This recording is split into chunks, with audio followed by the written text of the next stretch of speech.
அஸ்ஸலாமு அலைக்கும் வரஹ்மத்துல்லாஹி வபரகாத்துஹு.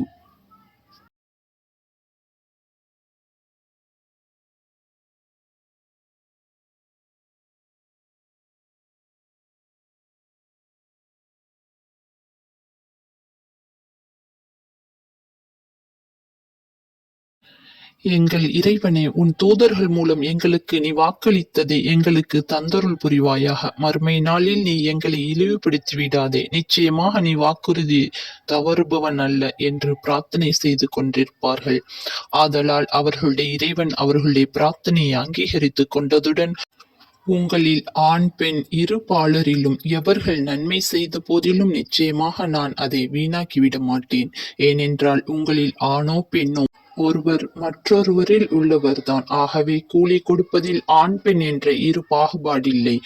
உங்களில் எவர்கள் தங்கள் ஊரிலிருந்து வெளியேறியும் பிறரால் வெளியேற்றப்பட்டும் என் பாதையில் துன்புறுத்தப்பட்டும் போர் செய்து அதில் கொல்லப்பட்டும் இறந்து விடுகிறார்களோ அவர்களுடைய பாவங்களை அவர்களை விட்டு நிச்சயமாக நாம் அகற்றிவிடுவோம். தொடர்ந்து நீரருவிகள் ஓடிக்கொண்டிருக்கும் சொர்க்கங்களிலும் நிச்சயமாக நாம் அவர்களை நுழைய வைப்போம் என்று கூறுவான்.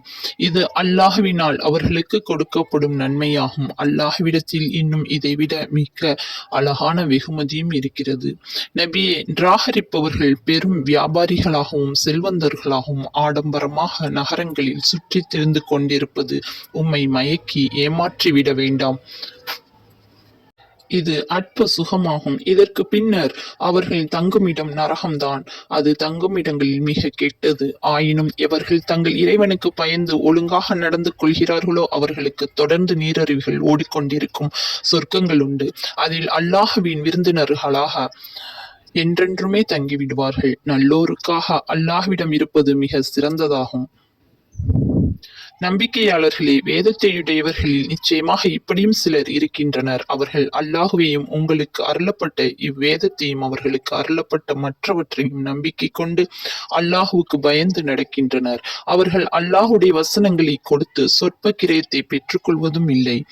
இவர்களுக்கு இவர்களுடைய கூலி இவர்களது இறைவனிடத்தில் மகத்தானதாக இருக்கிறது. நிச்சயமாக அல்லாஹ் கணக்கெடுப்பதில் மிக தீவிரமானவன். நம்பிக்கையாளர்களே, நீங்கள் பொறுமையை கடைபிடியுங்கள். எதிரிகளை விட நீங்கள் அதிகம் சகித்துக் கொள்ளுங்கள். எதிரிகளை எதிர்க்க எந்நேரமும் தயாராக இருங்கள். அல்லாஹுக்கு பயந்து நடந்து கொள்ளுங்கள். நீங்கள் இம்மையிலும் மறுமையிலும் வெற்றியடைவீர்கள்.